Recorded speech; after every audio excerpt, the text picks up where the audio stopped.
Assalamualaikum warahmatullahi wabarakatuh. Perkenalkan, nama saya Muhammad Kafi Al-Fatih.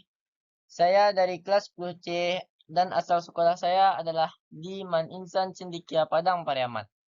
Pada kesempatan kali ini, saya akan membahas tentang ruang lingkup biologi untuk pelajaran kelas 10 tingkat SMA sederajat kurikulum Merdeka dan pada periode semester 1.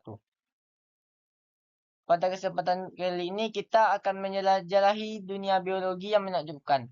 Kita akan membahas dasar-dasar biologi, cabang-cabangnya, dan keterkaitannya dengan kehidupan. Pertama kita harus tahu, apa itu definisi biologi dan definisi ruang lingkup kajian dari biologi. Biologi juga disebut juga adalah ilmu yang mempelajari makhluk hidup dan segala aspeknya, mulai dari struktur, fungsi, hingga interaksi dengan lingkungan. Ruang lingkup biologi memiliki ruang lingkup yang sangat luas, mencakup berbagai tingkat organisasi kehidupan dari sel hingga ekosistem. Cabang-cabang ilmu dari biologi juga mempelajari 4 cabangnya. Yang pertama itu zoologi. Ini adalah ilmu biologi yang membahas tentang hewan dan berbagai aspek tentang hewan. Yang kedua, botani. Botani adalah ilmu biologi yang berfungsi untuk mempelajari tumbuhan dan berbagai aspeknya. Yang ketiga adalah mikrobiologi. Ilmu mikrobiologi adalah ilmu biologi yang mempelajari semua jenis mikroorganisme. Yang keempat, genetika. Genetika adalah ilmu dalam biologi yang mempelajari pewarisan sifat. Selanjutnya kita akan membahas keterkaitan biologi dengan ilmu lain. Yang pertama, ilmu biologi terkait juga dengan ilmu biokimia, yaitu ilmu biologi juga memahami proses kimia yang terjadi dalam tubuh. Yang kedua, biogeografi. Ilmu biologi juga ikut berkontribusi dalam memahami aspek fisik organisme. Yang ketiga, matematika, geometri, dan biofisika.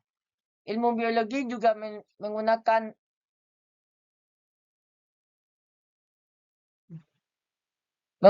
prinsip dari matematika, geometri, dan juga biofisika dalam analisis data dalam penelitian biologi. Yang keempat, komputer dan teknik bioteknologi. Biologi juga berkontribusi dalam pemodelan atau dalam simulasi terkait hal-hal yang berhubungan dengan alam dan lingkungannya. Selanjutnya, kita akan sedikit menjelaskan metode ilmiah dalam penelitian biologi. Yang pertama, kita melakukan observasi yang bertujuan untuk mencatat dan mengamati fenomena. Yang kedua, hipotesis. Kita mengajukan penjelasan untuk sementara. Yang ketiga, eksperimen. Kita akan melakukan tahap uji hipotesis dengan metode ilmiah. 4. Analisis, yaitu menginterpretasi hasil eksperimen yang telah kita lakukan. 5. Kita akan menarik kesimpulan berdasarkan data yang kita telah dapatkan. 6. Kita bisa mempublikasikan hasil metode ilmiah kita dengan cara menyebarkan hasil penelitian. Selanjutnya, kita akan membahas peran dan kontribusi biologi dalam kehidupan. Pertama, biologi juga berkontribusi dalam bidang kesehatan, yaitu ilmu biologi berperan dalam menemukan vaksin dan obat. Kedua, pertanian. Ilmu biologi juga berperan dalam meningkatkan hasil panen. 3. Lingkungan. Ilmu biologi ikut berkontribusi untuk konservasi keanekaragaman hayati. 4. Bidang teknologi. Biologi juga menggunakan ilmu teknologi seperti bioteknologi dan biomaterial.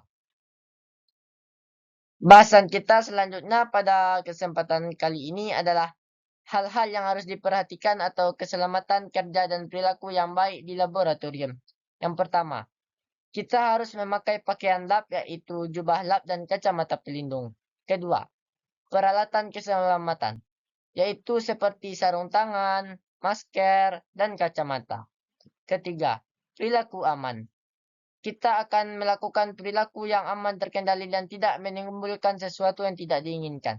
Seperti mencuci tangan, tidak membawa makanan, dan tidak bermain. Keempat, disiplin dan kebersihan. Kita harus menjaga kebersihan laboratorium. Seperti merapikan alat dan selalu rutin membersihkan lab. Dan juga kita harus menyediakan kotak P3K untuk keadaan darurat sehingga kita bisa menjamin keselamatan di laboratorium.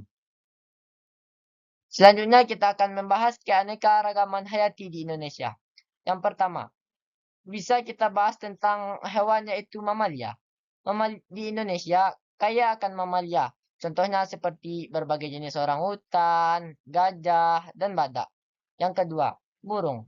Indonesia memiliki berbagai spesies burung seperti burung cendrawasih, burung beo, burung jalak, dan lain-lain.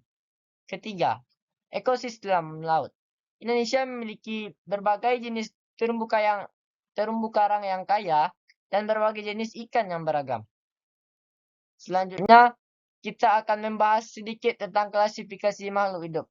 Yang pertama, ada domain yaitu tingkat tertinggi klasifikasi. Yang kedua ada kingdom, kelompok besar makhluk hidup.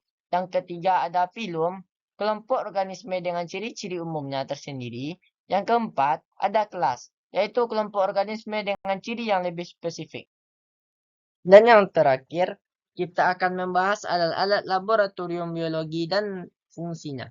Yang pertama ada mikroskop, yaitu berfungsi untuk mengamati objek mikroskopis. Yang kedua ada tabung reaksi, yaitu untuk mencampur dan menyimpan zat yang kita gunakan dalam eksperimen.